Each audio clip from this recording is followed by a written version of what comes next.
Hello दोस्तों, क्वेट्रंस नमस्कार।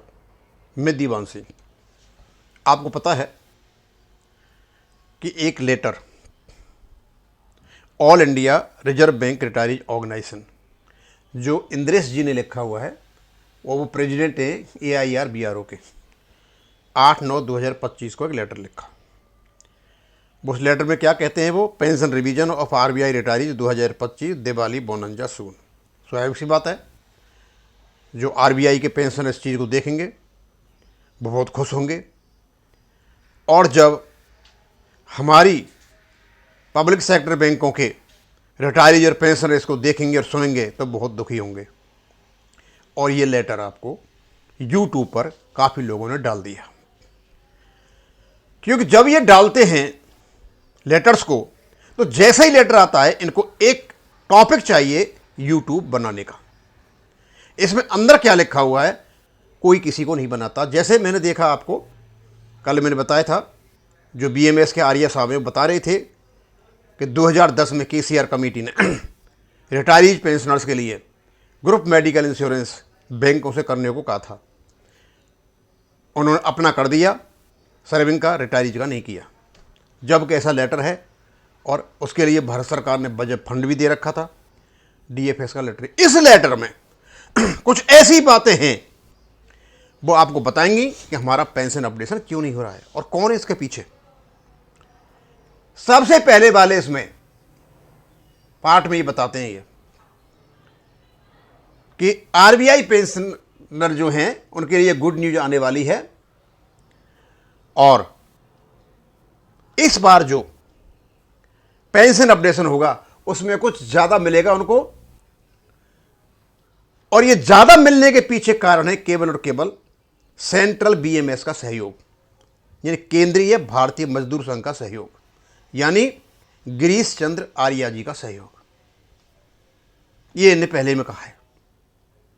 एक कम्युनिकेशन कर दिया। दूसरा बड़ा कम्युनिकेशन, वो कहते हैं कि ये कोशिश कर रहे हैं और लगभग पूरा होने वाला है कि इनका जो पेंशन रेगुलेशन RBI 1990 का है, जिसमें पेंशन अपडेशन नहीं है, उसमें अमेंडमेंट कराने का। मैंने कहा ना बार बार, RBI में कोई पेंशन रेगुलेशन में अपडेशन नहीं था 1990 में, ये बाद में आया।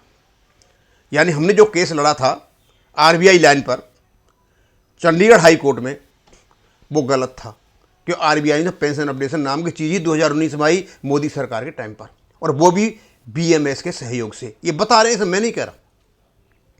और ये जब इसमें जुड़ जाएगा, नोटिफिकेशन में अमेंडमेंट हो जाएगा, तो वो कहते हैं once the RBI pension regulation get amended, एक बार RBI का पेंशन अमेंडेड हो जाएगा, it will be smoother for RBI revision pension simultaneous along with the revision beige.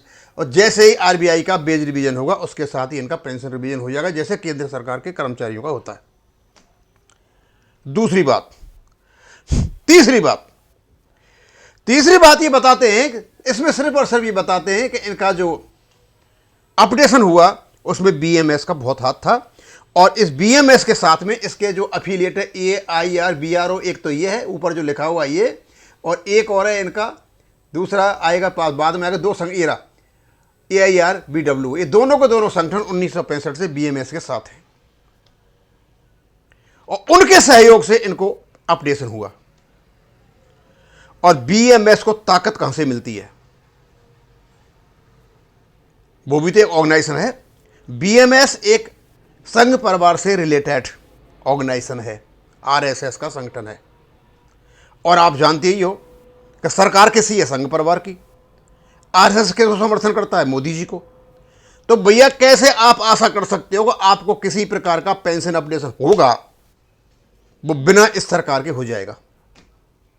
ये जितने भी ऑर्गेनाइजेशंस हैं, 9 के 9 कंस्टिट्यूएंट्स ऑफ UFBU, और इवन हमारे बने हुए ये जितने भी CVPRO वगैरह, ये सब, ये सारे के सारे कहीं न कहीं कम्युनिस्ट माइंड के लोग हैं।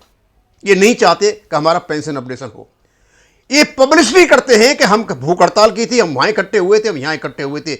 लेकिन मैंने कहा था, गिरीश चंद्र आर्या जी एक बार और मिले थे इसी को लेकर के, जब रेगुलेशन है तो आप उसको लागू क्यों नहीं करें, DFS से मिले थे। मैंने कहा था कि आप जा करके आरईआई से बात करें, उनको विश्वास में लें और इसको रेगुलेशन को लागू कराएं, लेकिन कोई नहीं गया। की ने कोशिश थोड़ी हल्की सी, ये नहीं गए। मैं मानते हैं कोर्ट में केस चला हुआ है, ये प्रॉब्लम है, अपडेशन होगा, अपडेशन नहीं रोक रहे हो, लेकिन उससे पहले भी तो हो सकता है। इसका मतलब ये हो गया कि आरबीआई में 2019 में पेंशन अपडेशन जो हुआ था वो केवल और केवल बीएमएस की मेहरबानी से हुआ है, क्योंकि इसके साथ में आरबीआई के 2 संगठन थे। पता नहीं हमारे संगठन इसके साथ कोई है या नहीं, मुझे पता नहीं है। और उसके बाद एक और कोई संगठन बताते हैं, वो यूनाइटेड फंड आरबीआई बीओई कोई ये संगठन है, वही कम्युनिस्ट माइंड का। इनके बारे में बताते हैं, ये हैं तो कहने को संगठन, लेकिन इन्होंने सारे वो काम किए जो कर्मचारियों के खिलाफ होते हैं, ये इसमें बता रहे हैं। मैं ज्यादा नहीं कहना चाहता, ये उन्होंने बताया, मैंने नहीं बताया। अच्छा, उसके बाद क्या है, लास्ट में वो यही कहते हैं, एक कन्वे करते हैं, हम आशा करते हैं कि जल्दी से जल्दी आपका पेंशन अपडेशन होगा, आरबीआई रेगुलेशन 1990 में अमेंडमेंट होगा, पहले से ज़्यादा मिलेगा। ये इस प्रकार का लेटर है। अब इस लेटर को डीपली लीगल एनालिसिस किया जाए, ये लीगल इंटरप्रिटेशन किया जाए। बिल्कुल मामला साफ सुथरा है। पेंशन अपडेशन केवल और केवल इसलिए रुका हुआ है कि आपके पेंशन अपडेशन को आगे बढ़ाने के लिए कोई भी ऐसी एजेंसी ऑर्गेनाइजेशन नहीं है जिससे आपका पेंशन अपडेशन हो भारत सरकार के पास ले जाने के लिए, एक भी नहीं है। यूआईपी तो बिल्कुल नहीं है, वो तो आपस में एक एजेंसी बना करके बैठ गए हैं कि लोगों से पैसा लो 200-200 रुपये हर महीने और आराम से मजे मारो। और ये और हमारे जो रिटायरी संगठन है, इनको डर लगता है क्योंकि इनके रिलेशन जो हैं ये यूएफपीयू वालों से हैं, उनके बिना इनके कदम भी नहीं चलते। अदरवाइज ये चाहें कि पेंशन अपडेशन हो रिटायरीज का, तो स्वाभाविक सी बात है इनको सारों को बीएमएस से बात करना चाहिए, आरए साहब से बात करनी चाहिए और पीछे पड़ना चाहिए। ये प्रदर्शन करने से कुछ नहीं होता, मीटिंग करने से कुछ नहीं होता। आरबीआई वाले कहीं मीटिंग नहीं करते, कोई प्रदर्शन नहीं करते, निकाल ले गए अपना काम। हमारे रेगुलेशन में पेंशन अपडेशन है, हमको नहीं मिल रहा है।